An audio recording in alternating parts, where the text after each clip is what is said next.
Welcome to the Navigating Dental Insurance Podcast, where we don't take from insurance companies. Here are your hosts, Mr. Jordan Comstock and Mr. Ben Tuine. This podcast is sponsored by BoomCloud Dental Membership Software, www.boomcloudapps.com, and Veritas Dental Resources, www.veritasdentalresources.com. Enjoy the show. Welcome to another exciting episode of the Navigating Dental Insurance Podcast. My name is Ben Tuine. Today I'm your co-host. We have Jordan Comstock, my other co-host, the other co-host that's on the show with us today. Yo, everybody. How's it going? Good. Jordan, how are you? I understand that you went to the dentist today, not for professional visit for business, but more for clinical. Is that right? Yep. Went to the dentist today. Had some fillings that I needed to get fixed because they were loose in my mouth. So the dentist drilled in my mouth and just redid the fillings. So it was awesome. And I understand you didn't ask for any numbing agents or any lidocaine I just went for it, man. I'm just like, hey, just get in there. Dig it out, put this stuff in, and then let me be on my way. I don't like having a numb face. Where's You're crazy, dude. Yeah. So was this in Draper painful. Or Sandy? Yeah, just Draper down the street. My mom works at a dental office. I just went to that office, and they just got me in and drilled on my teeth. I had two fillings between.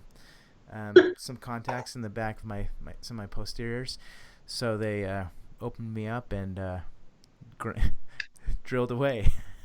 You're a trooper, man. If I go in just for a cleaning, I say just knock me out. IV sedation, you name it. Even for cleaning, pump me full of laughing gas. Or maybe for like fillings and work. I try to avoid going in without like having at least some form of anti-anxiety. Oh yeah. Just because of my childhood, my upbringing and my uncle and what he did in there. But I was going to say, Jordan, didn't you know that Draper is the capital of lidocaine in the entire world? I didn't. I mean, at least ask for a little bit of that to numb me up. I guess I should have done that, but maybe I don't know. It was really fun, right? The doctor, I can't remember the thing that he put in, but he's like, this is gonna hurt, and it pushes the teeth apart so he can get in, right? But I'm like, that wasn't bad as the grinding. The grinding gets me because that's like a pain that like shoots right to my brain. I'm like, ugh, why do I keep doing this myself? Because every time I go to the dentist to get like a filling, I'm like, just drill it, get it out, so I can just go on my day. And I just don't like having a numb face. I guess I don't know. I'm kind of crazy. You're making me cringe. I'm gonna have to go and get some. I definitely was. I'm gonna have to go get sedated just talking to you about your experience. I definitely was cringing, man, during the process. I'm like, and the doctor's like, "Are you okay?" I'm like, "Just go for it." So yeah, I don't know. So, anyways, that's how my morning went, Ben. Wow. So you're a true man. You're a man. I'm just get in there and grind it out. So today we have an awesome guest. Her name is Mary Fisher Day, and I met Mary when I flew to Texas. She was doing a meetup there, and I flew with my good friend Andrea Greer and some people from Revenue. Oh, Dina from Revenue Well, and a few other people I met down there. We hung out, and I was able to meet Mary and her husband. And Mary is she is a practice management coach and consultant and the founder of the dental business. She is also the author of The Dental Business, A Blueprint for Success, a well-received book in which she provides tools, resources, and solutions for dental practice owners, future dental practice owners, and dental office managers. And we've been able to start working with her and collaborating with her lately, and I've really enjoyed meeting Mary. So, Mary, welcome to our show. Are you there, Mary? Did we lose you? Well, thank you. There you are. Thank you. I am here. I lost you for a minute. How are you guys doing? We're doing We're great. Excellent, Mary. Good. Great. Good. And Mary, where are you from? So our listeners know where you're from. Well, I'm in Charlotte, North Carolina. Charlotte, North Awesome. Carolina. Yeah, very, very awesome place. My aunt Love that lives place. close. Yeah. Have you been there, Ben? Oh yeah. My wife and I got married. She's from Georgia, Savannah, Georgia. We got married in Columbus, South Carolina, and we've been up to Charlotte many, many a times. In fact, we have a trip coming up to North Carolina.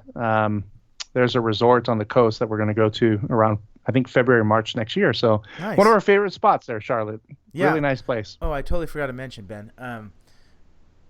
At the beginning of the podcast, Ben and I are doing an event November 2nd here in Salt Lake City, Utah, called Insurance Anonymous, where we're going to be educating practice owners and office managers on how to negotiate insurance, about in-house membership programs, and verbiage tips on how to increase case acceptance. So please go to our website, saynotopos.com/event-2018. You will find all the information you need there. But we really would love our listeners to come in and see us and come hang out with us for a day. So anyways, sorry, Mary, I had to send that reminder out to our audience. So All right. That's okay. yeah, Mary, so tell us a little bit how you got involved in dentistry. Oh my goodness.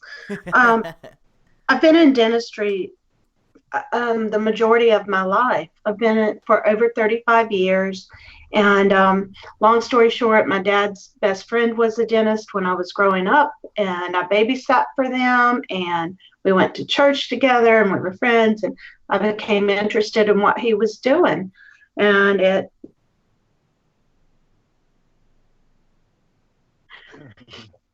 so now 35, almost 36 years later, here I am. Awesome. Super That's cool. Yeah. Yeah. Very cool. Yeah. So you've seen a lot of changes in the industry. You've seen pretty much, you know a lot the industry like the back of your hand, it sounds. Well, I do. I remember the days when dentists didn't wear gloves to work, and let alone mask and eyewear. You know, they did not wear gloves at all when I first got out of school. And then, 1987, I believe, is when the first time I remember working in an office where the dentist wore gloves. Now, when we were in school, we wore gloves, of course, and mask. We did all of that. But in the real world, they didn't for years. I remember. I remember. So when I managed my dad's dental lab, we had an old denture technician there that I think he's still there. He's been in the industry for, I think, almost 50 years, he said. And a very long time, yeah. And he never wears gloves. Like some of the patients will come in to get their dentures fixed, and he just kind of puts his hand out and says, "Give me the denture, I'll fix it," right? Without any gloves, and it's kind of disgusting. So I'm glad that dental practices or dentists wear gloves now. Not in the islands. Islands is still really. Oh yeah. Well, they can't afford. I mean, it's just really tough to afford a lot in the islands, and so if you get gloves, you're really lucky. So, but now it's just soap and water. That's the way they control things. Some citrus soap and some water. Yep. And that's the way we did it too. And with the amalgam, I hate even saying this, but we actually mixed the mercury in with the alloy powder. No, we had a little dish that we would put it in and mix it, and then use the little amalgam brand.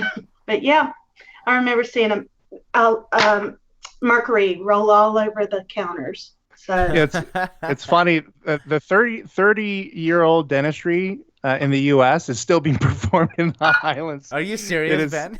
Oh yeah, I mean they're lucky if they can get amalgam there. Wow. But what Mary's describing is the day-to-day in many countries throughout the world. So yeah, that's true. Okay, well today, Mary, we're going to be talking. So just culture for these changes, but go ahead, Jordan. Go. Oh, sorry, there was a delay or something. No, you're good. You go, Ben. No. I was just saying that dentistry has changed a lot in the U.S., but it's still the same in many parts of the country, many parts of the world. World. Interesting. Yeah, which is interesting. Yeah. Yeah, that's really interesting, man. All right, so today we're going to talk about. Mary wants to talk about how many dentists are unhappy with their career choices, and she's going to help us with solutions to that. So, Mary, my first question for you is: you've seen a lot of changes in dentistry during your career. Do you feel dentists enjoy dentistry today as much as they did 20 to 25 years ago? No, I really don't. If you look at any of the social media boards, it's very obvious. Many of them really dislike it. And I think there are multiple reasons. So when they graduate, their student loan debt is astronomical. Yeah. And then they decide whether to do a GPR or associate. And they do that, and they can barely pay their bills if they're associating and have a living and pay their student loans. And then they buy a practice, and the overhead's high, and they still have student loans to pay and a practice loan. And the pressure, especially if they're in a city type or even just urban right outside a city, they feel the pressure to take PPOs because of all their competition. So they don't know how to run a practice without taking PPOs, it seems, anymore. The old school, some of those guys can still do it successfully, but the younger guys either don't feel like they can, they're not interested in learning how to do it, or they're not patient enough to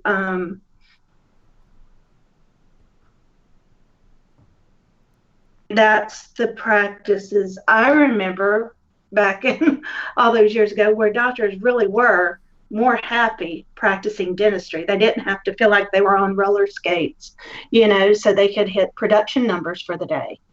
Yeah. So. That's interesting. I was reading on a social media board, a really popular one, 2 weeks ago, and one dentist was a younger dentist, didn't want to post this post directly, just wanted to post it through a friend. So it was an anonymous post about how she's made this year so far, she's barely made $20,000 or something of personal take-home income. Mm-hmm. And so she's struggling. That post. Do you remember that one, Mary? I do. I don't remember the details, but somebody responded and said, well, this is no different 10 years ago when I was in your shoes. I barely made $60,000 for a full year, first year after graduating dental school. And it was worse, for some of the classmates that they've had. And it's just interesting to me that the number of dentists coming out of dental school are pretty high. It's an all-time high, right, Mary? I can't remember what the numbers are, but there's just, there's a lot. You're right. It's an all-time high, and they all want to be in the same areas. No one wants to go to a rural area where dentists are really, really needed. And they want to all be in cities or in metropolitan areas.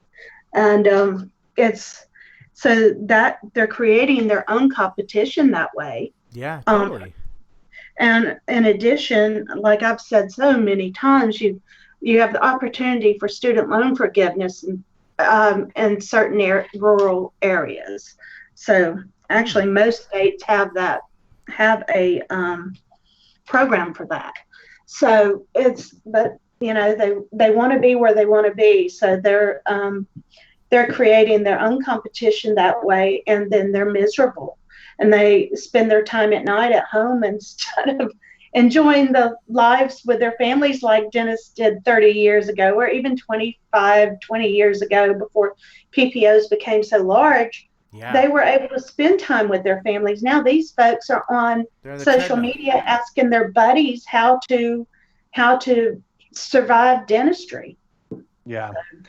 It's interesting. I have a friend, he's the only American-based Samoan dentist that I know. His name is Dr. Siona Motufau, and he's in Grand Junction, Colorado. Oh, and he practices out in the rural communities. But being out of dental school in the recent years, he's actually doing very, very well as a not so recent grad, but I think 5 years into practice. And it's funny because I follow some of the blogs for some of these more religious-based dental societies and community-based dental societies, and one of the topics on there is location. Like if family means the most to you, it doesn't matter where you live in the country. And the consistent trend that I'm seeing is that those that are practicing in places like where Siona's at, in the middle of nowhere where people don't want to live. He reports a great lifestyle, a great opportunity to serve and make income and pay off his student loan. stuff that you would get through all the programs that are available. But it's interesting to me. I often wonder if many doctors are unhappy by their career choice. I think dentistry is a very beautiful and very, very fulfilling profession, at least on my side, on the business side of things. Yeah, me too. But Mary, what's your take on, if there are dentists that are unhappy that may be listening to this program, why do you believe they're unhappy, and how can they reverse that trend?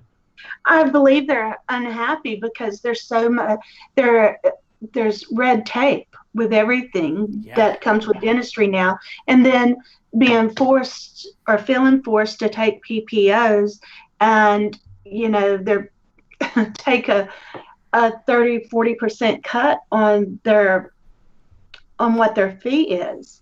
So their overhead is going to typically be based on what their production is, whereas their collections may only be possible to collect 70%.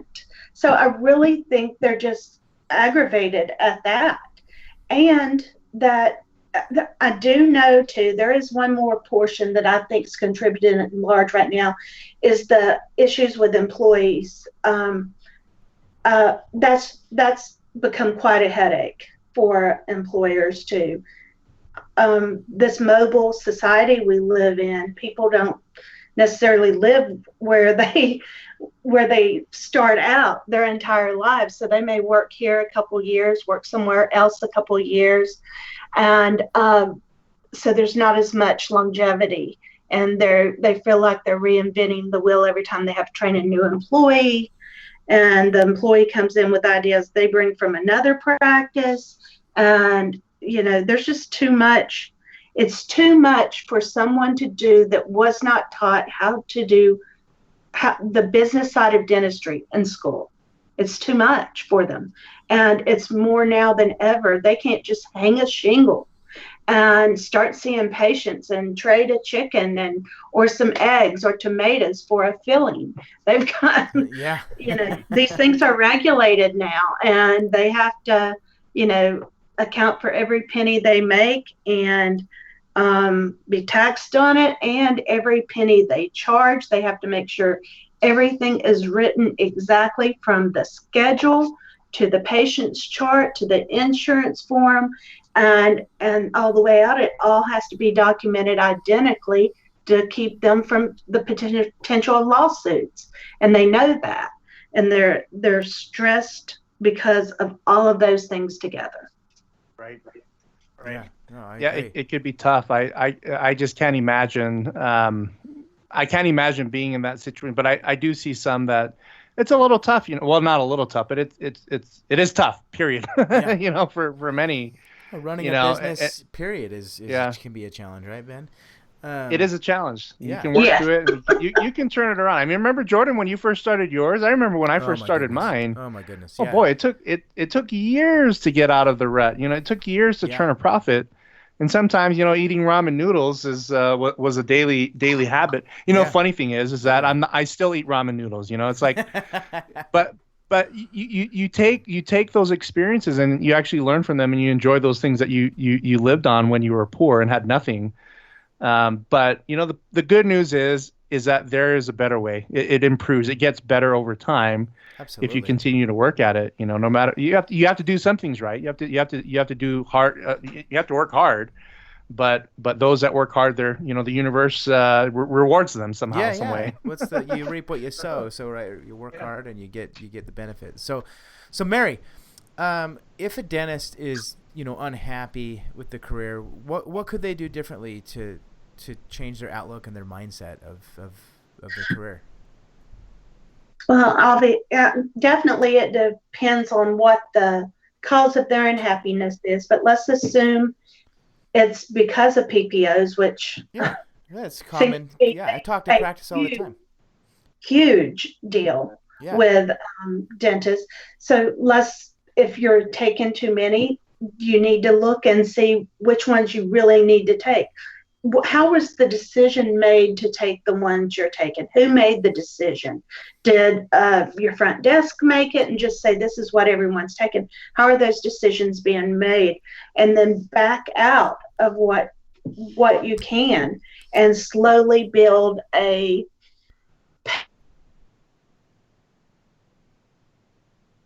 slowly already on a lot of PPOs. You're going to have to kind of slowly step back to cover your overhead and build a practice that patients want to come to, not a practice where patients feel like they're on an assembly line. And enjoy dentistry again. Get back to enjoying dentistry. Surround yourself with employees you enjoy seeing when you come to work. Don't ever have an employee that makes your stomach hurt when you drive up and see their car. I hear dentists do that all the time. And just back away from the PPOs. Charge what you're worth. Be worth what you charge. And if your quality and the patients have a wonderful experience in your practice, they're not going to care if they're going to have $10 left over for a cleaning, that they're going to. Well, yeah, and it's really, if you're going to reduce like the PPOs, it's really, you got to focus on the patient experience and making sure the patient is happy and that you are delivering, the quality dentistry that you're promising. So I'm a big believer on that side of things when you're trying to get out of PPOs, but I agree with you. Well, they need to start. I'm sorry. Go ahead. No, go ahead. You first. No, they need to take a better look at their phones. How are they being answered? And even further than that, I asked my clients, I said, how often do you walk in your front door? Do you ever just walk in the patient entrance? No, everybody goes in the staff entrance. Every now and then they need to come in the patient entrance and see what the patients are seeing, see the cobwebs out there and the bugs and the light fixtures and the leaves that are piled up and the dirt, and how dirty it is. And then walk in when your staff isn't expecting you to, just to see how quickly they look up and how quickly your patients are noticed. Pay attention to those things because you get one chance to make a first impression. Oh yeah. It's funny. There's a dental practice that I used to go to, and I stopped going there because they didn't they didn't numb your teeth when you, right? No, they had cobwebs. No, they had cobwebs. No, you're right. I mean, the experience that you have as a patient, I couldn't find parking. There was no parking. I got there right before the lunch break, and I actually had to park 2 blocks away, and I walked. I was so upset. I was like, are you freaking kidding me? There's no parking at this place. So I do my appointment, and were you I downtown sit there and Salt Lake? No, this Really? was in Taylorsville. Wow. And I sit and chat with the dentist right after, and then the team, they grab their bags and they leave for lunch. And I'm looking out the window, and all the cars in the parking lot were the team members. And I looked to the dentist and I said, just so you know, I had to park 2 blocks away to get here. And I don't know if any of your other patients are doing that, but if they are, and they see that your team members are occupying the parking lot right here, like if you go to any grocery store or any retail store, they say employee parking is in back, right, far away. Oh yeah, it's far away, or it's the furthest place from the park. The entrance of the store. They reserve all the parking up front. Yeah. For all of the customers, and I thought that was just a very basic business concept that people would adhere to. But I was really upset when I saw that. To me, I thought, the tail's wagging the dog. The team members are running this practice, and so Mary, my question for you is, and I bring this up to those that are listening, not to upset you. I've had an employee once that was controlling the business, and I just got sick of it, and I found a way. It took me a long time, but I found a way to separate from that person, and it was the best thing that I've ever did in that period of time in the business. But I know that's a big concern among dentists. How do you do that? How do you replace somebody that, what you described, Mary, when you drive up to the parking lot, you see the car of the person that works for you in the parking lot, and you start to cringe. It's like, oh great, I got to deal with that person again, today. I mean, it's hard. I mean, how do you do that? Or do you have any tips for the listeners on if anybody's struggling that way on how they can fix something like that? Oh yeah.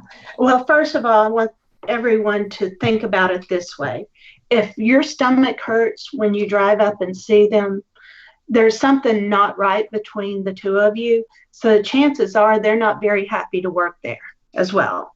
So you're doing you both a favor by letting this person go on and find an opportunity to work somewhere she or he may be happier. The second thing is, hopefully you've documented all of the things that make you uncomfortable with working with this person. There has to be reasons. Hopefully it's been documented and hopefully explained through the years or however long this person's worked for you. And then I think you do it. I think you hire slowly and you fire quickly. Yeah, I have some thoughts on that too. Yeah. So I experienced a challenging situation. It wasn't with an employee. It was with one of my partners who decided he didn't want to contribute anymore and was making it really challenging to work here at BoomCloud. Right. There was a short period of time where I was unhappy here, and I decided I needed to do something about it. So I sat him down and I talked to him like, look, this is what's going on, man. Like, and I was really upfront with what I was feeling like. And I'm like, I really, for me to really continue doing, or continue growing this business and working here, I would like to let you go from your position. And it's a very, very, very, very hard thing to do to people. But for me, it's been amazing here. I obviously had to buy him out and go through that hard challenge of buying somebody out. But now I come in and everybody here is extremely happy and excited, and that's exactly what's going to happen when you are kind of weeding out the bad apples, or I shouldn't say bad apples, but people that are not a fit in working in the practice. For me, it's just given me more energy and more excitement in my everyday work. So I would encourage practices to really, think about that and understand the importance of having your motivation in the practice. So those are my 2 cents. Well, and I couldn't agree more. It's and imagine the effect it's having on the rest of your team members, because everyone feels it. And don't be surprised if patients aren't picking up on it as well. Absolutely. And one thing's for 100% sure, that this employee we're talking about there's no way that they're giving 100% to your practice. Yep. No way. Yeah. So you've got calls on all fronts, and the sooner the better. To cut that.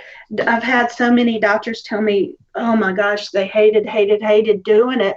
But the next morning, they looked forward to coming to work. Yeah, totally. I know exactly how it is. Yeah.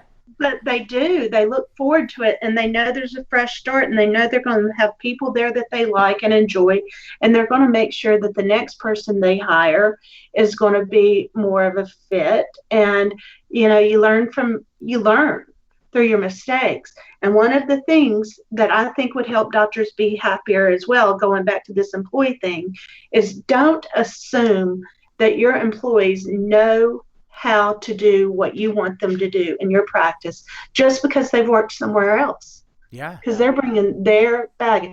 I mean, a hygienist is one thing. A dental assistant, of course, is another.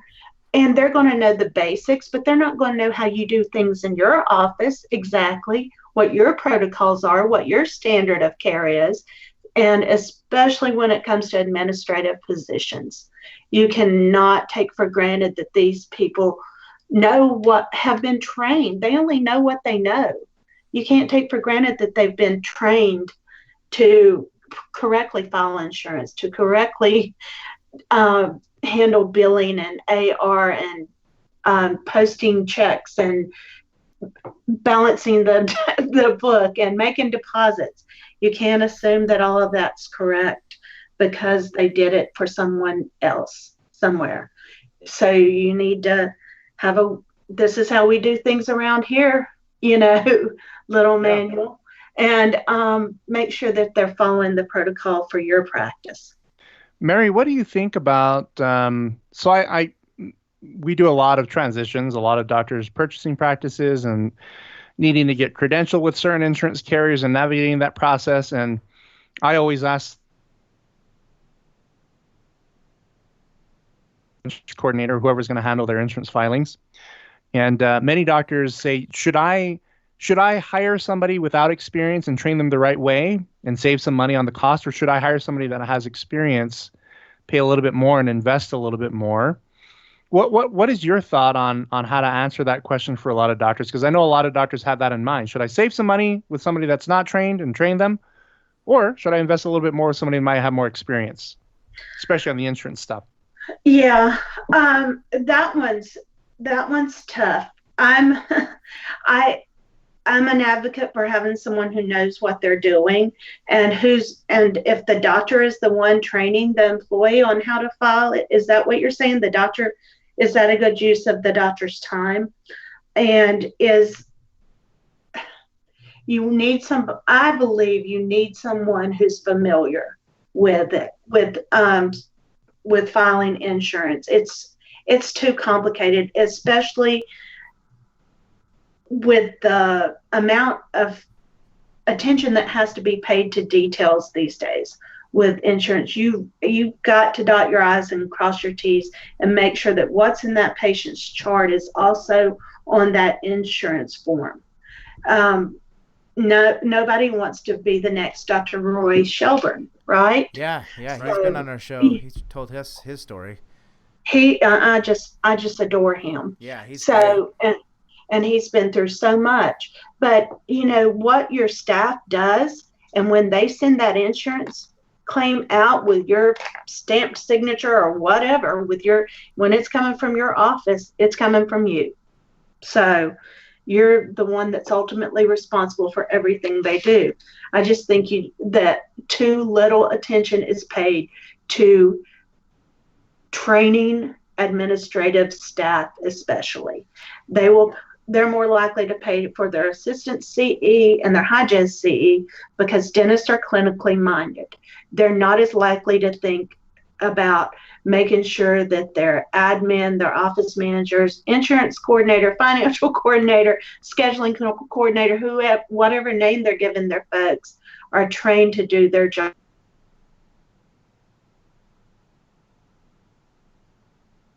It causes so many heartaches and headaches for doctors too, because they're concerned about why these insurance claims aren't being paid, and they finally will hire somebody like me to come in, and we look and we find in one case 59 pages of outstanding insurance that was never followed up on. And it's just the doctors don't know. That's not what they do. So you got to have your team trained. Awesome. So I guess what you're really saying is that every office manager or every doctor listening or team member, they should be coming to our Insurance Anonymous meeting here in a month. That's exactly what she's saying. Yeah, I mean, it's absolutely true. They need to know more. And even if they've got it down and they know what they're doing right now, maybe they don't know what changes are coming, which I'm assuming you guys are talking about all that stuff, how to do things now and what's coming up the pipe. You need to be ready for this, be planning for this, because it's constantly changing, and it's changing more quickly right now than I've ever seen it change in my career. Totally. Things are changing so rapidly every year. So, yeah, that is what I'm saying. Thanks, Mary. Go to their seminar, but invest in your team, and if doctors will, I think that will help them too. Yeah. And invest and train them how to give your patients the right experience, how to answer the phones, how to greet your patients, how to do the patient handoff from the back to front to back. Your patients need to be in touch with a staff member at all times when they're in the practice. So that will help make a dentist's life easier too, and make them enjoy going to work more. Absolutely. I couldn't agree more. Okay, Ben. Mary, any closing thoughts? Let me think here. Yeah, and I don't know how you guys feel about this necessarily, but I think I'm seeing more and more of outsourcing some things in the office, like billing and some insurance as well. A lot of insurance. And just be careful when you do that. There are some good ones out there. There are some not so good ones out there. But keeping things in office, I think concierge dentistry, I think we're going to see that come about very much like medical concierge doctors are now. And one of the ways they're doing that is like with the thing that Jordan helps folks with is in-house discount plans. And, I would say that 50% of practices right now have either implemented them or thinking about it, starting to talk about it. So just look at your options really well, and you find out what's going to work best for you. It may work that you do outsource some of your insurance and your billing and things, and then do have an in-house discount plan, and you're able to then. That's going to help you back off from PPOs as well. Absolutely. When you see the ones that are not paying you well, you got a $1,200 fee for your crown, and example, MetLife's paying you $600. Oh, gosh. So wow. Is that worth it? Wouldn't it be easier to have an in-house plan and give the patients a really good experience? So you're the person they want to come to. Right. Awesome. I love that. I think that's pretty amazing because, in dentistry, especially in this day and age where a lot of dentists are struggling, I want to give those dentists some hope that things get better. We see doctors struggle all the time. Yes. But we almost always see them turn things around in a really big way in their careers.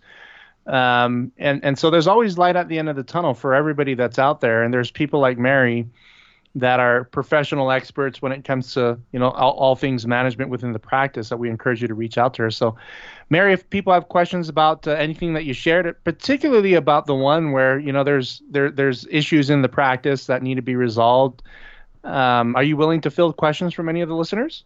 Oh, absolutely. Certainly. Awesome. What's the best way they can reach out to you, phone or email? Email is really good. It's Mary, just Mary, at thedentalbusiness.com, and that's thedentalbusiness.com. That's really the easiest way to get me. Awesome. Mary, thank you so much for being on the show today. We'll post all your information in our show notes. And so for those of you that have questions for Mary, it's Mary at thedentalbusiness.com. But Mary, thank you so much for being on with us today. It was a pleasure. Thank you for having me. Yeah. Sure treat today. So thank you so much. All right, Jordan, peanuts. Talk to you later. Yeah, talk to you later. Inside joke. Bye. Bye. Thank y'all. All right. Bye-bye.